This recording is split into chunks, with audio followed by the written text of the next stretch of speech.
Hello friends, तो आज की इस वीडियो में आपका स्वागत है। आज हम देखेंगे इलेक्ट्रोमैकेनिकल एनर्जी मीटर के बारे में।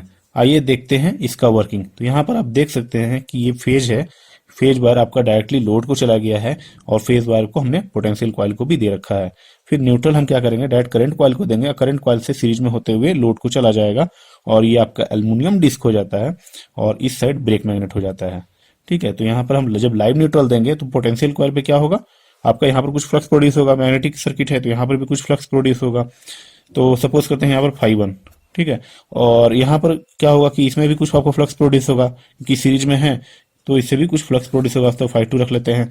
ये बीच में आपका एल्युमिनियम डिस्क है और ये ब्रेक मैग्नेट होता है। ब्रेक मैग्नेट का पर्पस क्या होता है कि आपका जब भी मतलब ज्यादा स्पीड में रोटेट करे या कुछ, जैसे आप समझ लीजिए कि आपका कुछ रीडिंग आ रहा है। ठीक है, सपोज आप मान लीजिए 10 किलोवाट का लोड चला रहे हैं, तो क्या होगा कि आपका डिस्क का स्पीड बहुत ज्यादा रहेगा और आपने सडनली लोड ऑफ कर दिया तो फॉल्स रीडिंग ज्यादा आएगा, उसका चांस रहेगा। तो उसके लिए हम लोग यहाँ पर ब्रेक मैग्नेट दे देते हैं। हालांकि इस ब्रेक मैग्नेट को ऐसे सेटिंग किया जाता है ताकि आपका जो रीडिंग है उसको डिस्टर्ब ना कर सके। ठीक है, और इसी डिस्क पे एक गियर सिस्टम कनेक्टेड होता है। ठीक है, इसी डिस्क पे एक गियर सिस्टम कनेक्टेड होता है, जो गियर यहाँ पर जैसे गियर टाइप का लगा रहेगा। ये जो गियर रहता है ये क्या काम करता है, रीडिंग को रिकॉर्ड करने का काम करता है। ठीक है, तो जैसे आप देख सकते हैं फाई 1 पे कुछ फ्लक्स हुआ, फाई 2 प्लस हुआ, तो जो वोल्टेज कॉइल है करंट कॉइल को लैग करता है 90 डिग्री। तो उससे क्या होगा कि इस पे कुछ टॉर्क आपका प्रोड्यूस हो जाएगा। तो इस एल्युमिनियम डिस्क पे जब टॉर्क प्रोड्यूस होगा तो क्या होगा, ये रोटेट करना स्टार्ट हो जाएगा। ठीक है, तो रोटेट करेगा तो फिर आपका रीडिंग लेगा। एनर्जी मीटर में एक क्रीपिंग इफेक्ट भी होता है। तो क्रीपिंग इफेक्ट में क्या होता है कि जैसे ना मतलब आपका वोल्टेज कॉइल जैसे एनर्जाइज हो जाता है, जैसे आपका वोल्टेज मिलता है, अगर करंट नहीं भी है तो क्या होता है कि रोटेट करना स्टार्ट कर देता है। तो जब डिस्क रोटेट करता है तो आपका फॉल्स रीडिंग आ जाता है। तो उसके लिए क्या करते हैं, हम बहुत जगह एक होल बना देते हैं। ठीक है, जैसे इस टाइप में कहीं एक होल बना देंगे, होल कर देंगे तो क्रीपिंग को अवॉइड करने के लिए। ठीक है, तो इससे आप देख के समझ सकते हैं। आप देख सकते हैं कि हमारे पास जो एनर्जी मीटर है उसमें आपका एक वायर का क्रॉस सेक्शन एरिया ज्यादा है, तो इसके मतलब ये करंट कॉइल होता है। तो क्रॉस सेक्शन एरिया देख के ही आपको आइडिया लग जाता है कि कौन सा करंट कॉइल है, कौन सा पोटेंशियल कॉइल है। तो ऐसा आपका मोटा है तो ये आपका करंट कॉइल हो जाता है। और सिमिलरली ऐसा ही है, तो इसमें भी क्या है, देखिए एक ऊपर में है एक नीचे में भी है।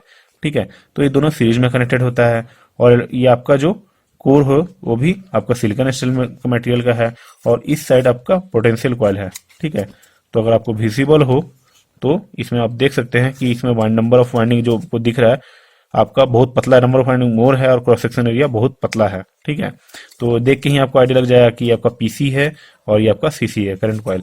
ठीक है, अब उसके बाद आपका देख सकते हैं यहाँ पर ब्रेक मैग्नेट है। ठीक है, ये ब्रेक मैग्नेट ये परमानेंट मैग्नेट है, ये इसको डिस्टर्ब नहीं करता है। ठीक है, इसको डिस्टर्ब बिल्कुल नहीं करेगा और इन द केस ये फॉल्ट मतलब कुछ भी फॉल्स रीडिंग जो आ रहा है उसको रोकने के लिए ये दिया जाता है। ठीक है, जैसे ही टॉर्क प्रोड्यूस होता है इस डिस्क पे तो ये रोटेट करना स्टार्ट हो जाता है। तो जब ये रोटेट करता है तो आप देख सकते हैं जो गियर सिस्टम है ये भी रोटेट कर रहा है। ठीक है, तो ये बहुत धीरे धीरे रोटेट कर रहा है, तो मैं आपको ये जल्दी से रोटेट करके दिखा देता हूँ। ठीक है, तो आप देखिए रीडिंग चेंज हो रहा है। ठीक है,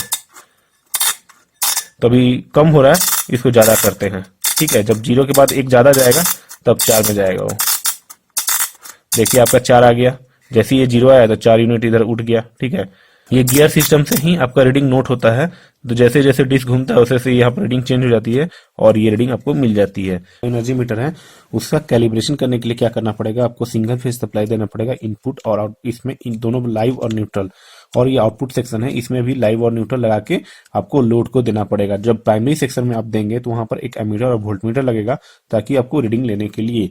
ठीक है, तो जब आप रीडिंग लेंगे तो क्या करना पड़ेगा, आपको नंबर ऑफ रिवोल्यूशन काउंट करना पड़ेगा और टाइम भी नोट करना पड़ेगा। जैसे 10 रिवोल्यूशन है 5 सेकंड लगा या 10 सेकंड लगा, तो 20 रिवोल्यूशन के लिए कितना टाइम लगा, तो ये सारा टाइम नोट करना पड़ेगा। ठीक है, तो उसके बाद आपको सारा कुछ ये जब रीडिंग ले लेंगे तो आप देखेंगे मीटर के ऊपर जो एक बॉक्स लगा रहता है उस पर के लिखा रहेगा, मीटर कांस्टेंट।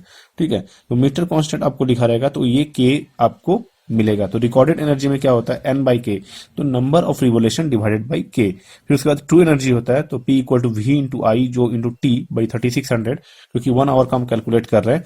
और परसेंटेज एरर के लिए क्या करना पड़ेगा, recorded energy minus true energy divided by true energy into 100। तो इससे आपको क्या मिल जाएगा, मीटर का एरर मिल जाएगा कि मीटर में कितना ज्यादा एरर है।